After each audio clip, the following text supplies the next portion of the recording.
farm, family, community. This is Midwest Farm Weekly. Good morning, I'm Elaine Wells, and this is Midwest Farm Weekly. In your news headlines, a new report shows farmland prices are on the rise. Last year, an acre of agricultural land sold for an average of around $5,800 per acre. That's a 6% jump from 2022. And while the price increase seems to be slowing, the number of acres sold is also continuing a downward trend. In 2023, there were 44% fewer sales compared to the previous year. This report shows landowners, even those forced to exit the dairy industry, were not forced to sell their land. Most could continue cropping or renting it. Recently, we shared the findings of the Dairy Farmers of Wisconsin Trend Report. And while we know that Wisconsin loves cheese, our state is making an impact around the nation. Oh, we absolutely are. I mean, cheese is a national phenomenon. And for Wisconsin, I mean, our cheese is available all over the country. In fact, 90% of the milk that we produce, we call it the 90-90 rule. 90% of the milk that is produced here in Wisconsin goes into cheese. 90% of that cheese is actually sold outside of the state. So it's a national phenomenon and really becoming international. So that's really exciting too. We're spreading the word all over that Wisconsin makes the best cheese on earth. Well, Dairy Farmers of Wisconsin also sees that people are willing to travel for great cheese experiences. In 2023, they hosted the Art of Cheese Festival. It drew visitors from 26 states and international destinations. That event will happen again in 2025. We just saw her briefly. She's here to talk about the 2024 Business Conference presented by the Professional Dairy Producers. It's coming up in March. Welcome, Emily Vander Grinton. Good morning to you. Good morning. Thank you for having me. I wanted to touch first of all on an evolution. PDPW has dropped the W for a very important reason. Yes, absolutely. So we actually have members in 36 states and 4 countries, and we've been going by professional dairy producers for many, many years now. So a little bit of an evolution that will be coming. We're still here in the state of Wisconsin, but also across the country. And certainly continuing with the same mission of serving our dairy producers and making sure that they have access to the best information and experts there are, which leads us to your upcoming event. When is this happening? Where is it happening? Yes, so our business conference will be taking place March 13th through the 14th at the Kalahari in the Wisconsin Dells. Talk a little bit about the broad topics. I know you guys touch on a lot of things, but you have some themes this year. Yeah, so our theme is driving innovation, and so our goal is to provide our farmers with as many resources as possible because time is of the essence. And so we have jam-packed as much of education in 2 days as possible, ranging from finance, business, transition, all the way down to really hands-on topics, for example, with calves. Anything and everything. Who do you see attending this event year after year, and who do you encourage to attend that maybe hasn't? Anyone can attend, something for everyone. We actually have Future of Success for high schoolers. We have a program on March 13th, all the way up to your seasoned veterans that have been to as many educational events as possible. Really something for everyone. You don't have to be a member of Professional Dairy Producers. Anyone can come. And if somebody is maybe a service industry that works closely with dairy producers, it's important for them to be there as well. Absolutely. It's best that we all learn together, allied industry and farmers together, because we can advance our acumen for our dairy community together. The key to success is education, we believe. And so allied industry, we actually do have a trade show with over 150 companies so far. So come one, come all to the business conference. I saw that you're also offering some simultaneous Spanish translation. Why was that an important step? Yeah, so we've actually been doing simultaneous Spanish translation for a couple of years now. This will be our 3rd business conference. And we feel that it's important that our colleagues can learn at high level at the same time as us. And so they actually get a headset and can learn right alongside of us in their native language. So it's really cool to see. Fantastic. We need to register ahead of time. Can we drop in if all of a sudden our schedule is free? Pre-registration is recommended. You can do so at pdpw.org/business conference, but walk-ins are welcome. And let's talk a bit about your passion for this industry. I always love to talk to first-time guests about what drew them to the role that they're in. Yes, actually I volunteered at the business conference many, many years ago in college, and that was my first dabble at Professional Dairy Producers. Fell in love with the organization and providing education for our farmers in our industry, and I haven't left, really. Well, we're glad you're here, and we're glad you're here today to tell us about this event coming up in March. You need to get registered ahead of time. They do offer some walk-ins March 13th and 14th at Kalahari Resort in Wisconsin Dells. Thanks, Emily. Thank you.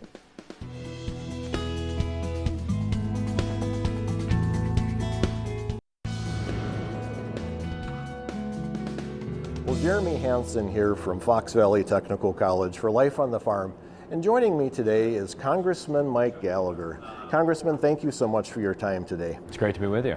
You know, we're at an event that you called today, or a meeting that you called today. Could you describe what we're doing here today? Yeah, we're at a meeting of my Save the Bay initiative. It was an initiative created by my predecessor, Reed Ribble, that I continued and expanded. And really, the goal is to bring together various stakeholders from the local level, the state level, and the federal level to discuss how we improve the quality of water in the Lake Michigan watershed. As you know, we have phosphorus runoff that then produces algal blooms that produce dead zone in the water that can be harmful to your pets, it can be harmful to you. It's certainly helpful to the overall ecosystem, and we want to reduce that runoff. Right, and it is almost overwhelming to see the number of people, these stakeholders that are all doing the same thing for that same goal. Yeah, I mean, listen, I think everybody, it's easy to take for granted, you know, if you grew up in Northeast Wisconsin, just the beauty of our natural environment, the health of our waters, the majesty of Lake Michigan, but we can't take it for granted. And I think you have so many people that come to these who just want to make sure that we're passing that gift on to the next generation. And that takes work. We've had all sorts of incidents of unintended consequences as we develop our economy and develop certain industries. And so we need to always make sure that we're striking that balance between robust economic growth so people can make money and raise families in Northeast Wisconsin, but also conserving and protecting the environment. And it's that spirit and philosophy that animates the Save the Bay initiative. Right. And Congressman, you know, some of the outcomes that you get from this meeting, how do you use those? Yeah, so really, you know, it's interesting, we were talking about the Farm Bill earlier. I kind of view this as my kitchen cabinet or outside board of experts on all things related to agriculture and conservation. So when I'm trying to think of, okay, what are the initiatives that I can spearhead in Washington, D.C. that have a positive impact on soil health and water health in Northeast Wisconsin, I mean, I don't consider myself the expert on that. So I use this group to generate those ideas, and then perhaps they can use me and my office and my team to spread the word about things that they think are important that are happening on the ground. And Congressman, we're fortunate that you are in Wisconsin today, but you're not always in Wisconsin. Unfortunately. Right? Yeah. So what are you working on right now? Well, the biggest issue is the Farm Bill. You know, obviously we did a short-term reauthorization of the Farm Bill. We're trying to get a full Farm Bill passed. Time is running out this Congress. Chairman Thompson wants to bring it to the floor in the spring. There's a lot of unresolved issues. The overall issue of how to pay for some programs remains a contentious one, but I'm hoping that we can get to a compromise outcome on that.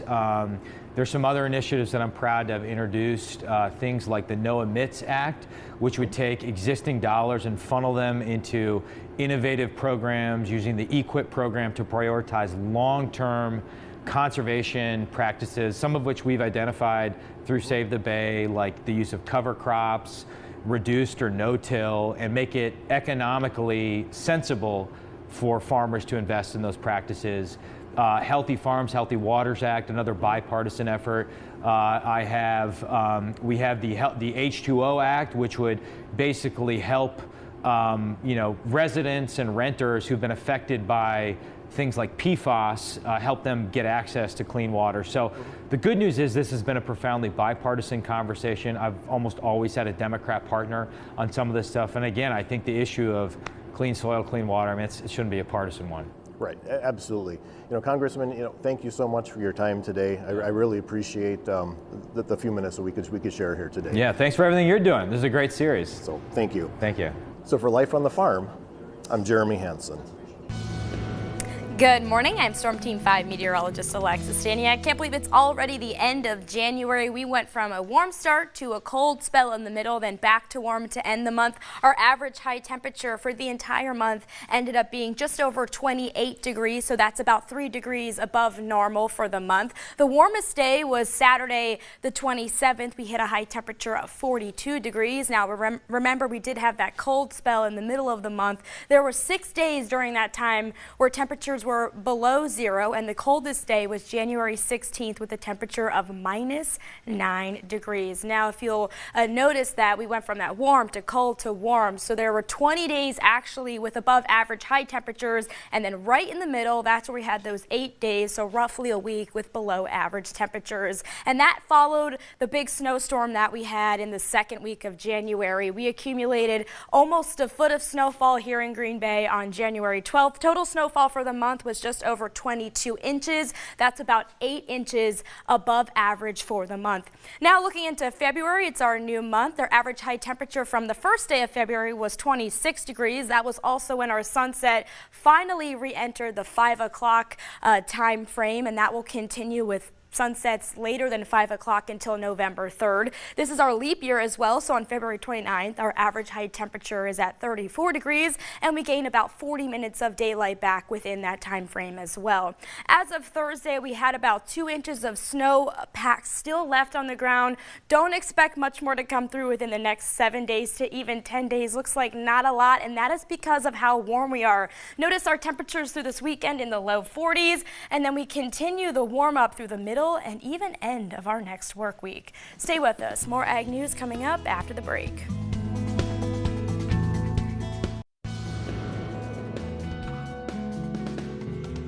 He's a longtime friend of the show. Kevin Jarek is here, dipping his hands into the world of sports marketing, right?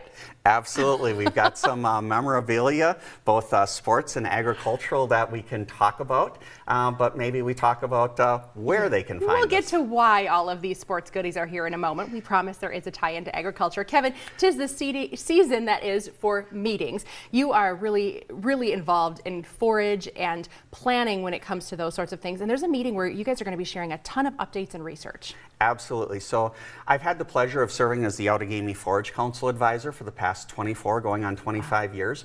And we know that during the summertime, farmers are busy. They're in the fields trying to get the crop out and make sure they manage for the highest returns on that growing season. Now in the wintertime, we've got a chance to stop, take a breath, and actually look at the results of what the forage research plots we did yielded. And so every year we hold an annual meeting in February, and this year it's going to be February 8th at Buzz's Sports Pub and Grill in Freedom. Okay, talk about what someone can expect to learn at this event, in addition to having some camaraderie and a good meal. Sure. The goal of the Forage Council is to go ahead and provide high quality production management information to our farmers. Yes, dairy leads the state, but those cows have to eat something, and one of the largest expenses on that farm is feed. And so what we do is we bring in selected speakers to share results. This year we have Francisco Arriaga, who's going to talk about soil moisture.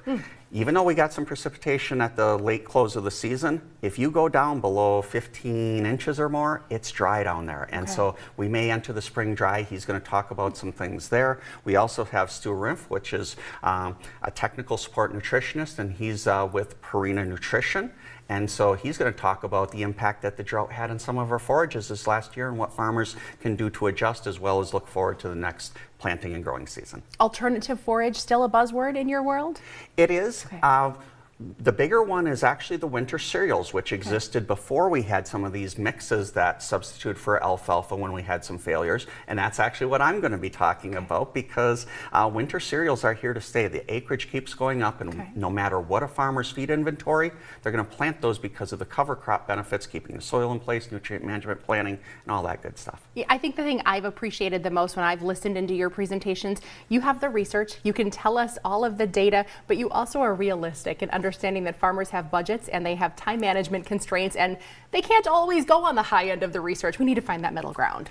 Absolutely. You're making me feel really good right now, because when I do my plan of work, I have forage production and management, I have water and soil nutrient management quality, and I have farm profitability. Sure. Because at the end of the day, we have to be able to make sure that any recommendations we're making, they're feasible for the farmers to incorporate so that they can remain environmentally sound and economically viable. The Forage Council is also very passionate about funding the future, so to speak, through a scholarship program, and this is a great event to help raise some funds. Absolutely. One of the neat things is I came from teaching high school for 4 years before joining the UW, and because of my experience as a past FFA member and an advisor, I suggested to the group that we maybe consider sponsoring a scholarship. So every year for the last 20-some years, we've had at least one, sometimes two if we've got deserving individuals that have received scholarships for $500 apiece. And some of the things you've alluded to here are what we have as a part of our annual auction fundraiser. It's important to point out that the funds that we raise are not just for the scholarship. They go for peak scissors clip, they go for corn silage dry down, all the things that farmers benefit by having that unbiased information available. But absolutely, this year we want to promote the fact that we gave out 2 scholarships, and we would invite people to attend the meeting to possibly take any of these items home with them. Well, I love being the key word there, what you guys are doing for the youth and the community as a whole. This is a pretty popular signature this year. Yes, good luck finding a Jordan Love signed helmet. There are places that are sold out, and I would warn people that if you go online to look for sports memorabilia, make sure you check the authenticity. There's a lot of stuff that's not genuine. I make sure everything is vetted and there are no questions ever about this. Wouldn't it be neat to be able to sign your name with a letter and a symbol, Elaine? I'm going to find a place to incorporate a tractor into mine or some cow head or something like that. Kevin, talk about signing up for this event. When do people need to do that? How do they do that? Sure. They can go to Outagamie, UWExtension.org. They can find the meeting information there. There's a flyer to download. We ask for people to register by February 5th just so we have an accurate meal count. The event is located at Buzz's, and all you have to do is go to Freedom at the intersection of S and 55. Buzz's is right there. These are directions that I like. Turn left at the Red Barn, right? If they cannot make this event, you do also have a few others planned that you want to make sure we mention. Yes, I think that at the end of the day, we mentioned farm profitability, how important that is. There are changes in the grain markets. We've seen some very favorable prices here recently. That climate is changing. Some of the input costs have come down, but the revenue isn't going to be there. So we have a grain marketing series workshop that's also on the website that people can download. We have our first meeting on January 30th, and there are subsequent meetings once a month through April. Well, we appreciate the work you are doing year-round to make sure that our farms are profitable and our animals have healthy feed. I can't wait to see the signature you come up with. Kevin Jarek, thanks for being here. Thank you so much, Elaine, for having me. There are 2 upcoming farmer roundtable events to get on your calendar. Matt Bruger is here from Tilth Agronomy and, of course, the Upper Foxwolf Demonstration Farms. Good morning, Matt. Good morning. We were kind of talking in the last segment. 'Tis the season for meetings, but it's important to check a lot of these updates off of our boxes. Who should attend these roundtable events? So the roundtables are targeted mainly towards farmers. So we want to get farmers there learning from other farmers. It's what they do best, and see what the neighbors are doing is also something that's interesting to them. So yeah, our target is to get farmers there to learn more about practices that work and how they can integrate them on their farms. Any specific topics you guys plan to highlight this year? So water quality is the big topic for our keynote this year. And then we're also going to have more of a roundtable style. So we're calling them lightning talks, where short presentation, time to discuss, ask questions, and then move on to the next topic. We did grab some pictures of your keynote speakers. Do you want to elaborate a bit on why you selected these 2? Sure. Amber Additz with Discovery Farms and John Kepke are great speakers. They spoke at the, this year was changed to the Wawash from the Wisconsin Cover Crop Conference. And John's a farmer that's been doing regenerative ag and cover crops and all that kind of stuff for a long time. So a lot we can learn from somebody who's got experience. I love that you are making these very affordable, very accessible for people to attend. What do we need to know about actually signing up? Absolutely. We'd like a head count, so if you could register, do so by next week. The 7th is our deadline, and we want to make sure that even if you don't pay ahead of time, you can pay at the door, it's fine. We just need that head count. And for farmers, very affordable, and industry professionals, some of them can even gain credits from this event. Yep, we'll have CEU credits available as well for agronomists and other folks. You touched on it a bit, Matt, about farmers learning from farmers, people who've done it, tried it. Sometimes are the failures more important than the successes when they can say, don't bother doing this, we tried it, you don't need to? Oh, absolutely. I've got a couple farms I work with that their big thing is, we're going to do it again, not because it worked, but because we want to know why it didn't work. Interesting. Yep. And when people are looking to move their farm forward, sometimes small steps can really add up to big change. And these are a lot of farms that are examples of that. Oh, absolutely. We always want to start small, make sure it's going to fit the operation before we go large scale. Remind us about the 2 locations as well, because one of them is on Valentine's Day. You can bring your sweetheart to a nice lunch, right? Yep, so the Lower Fox Roundtable is February 14th at Van Abels of Hollandtown. Okay. And the Winnebago Waterways is the 15th at Mastercola's on Broadway in Berlin. All right, we'll have links to sign up for both of these events on our website. That is wearegreenbay.com. You'll click on Midwest Farm for a direct link there. We appreciate you giving us a heads up. Sounds like it's going to be a very great event. Yeah, hope to see lots of folks there. Thank you. Well, thank you for joining us on Midwest Farm Weekly. We'll see you next weekend.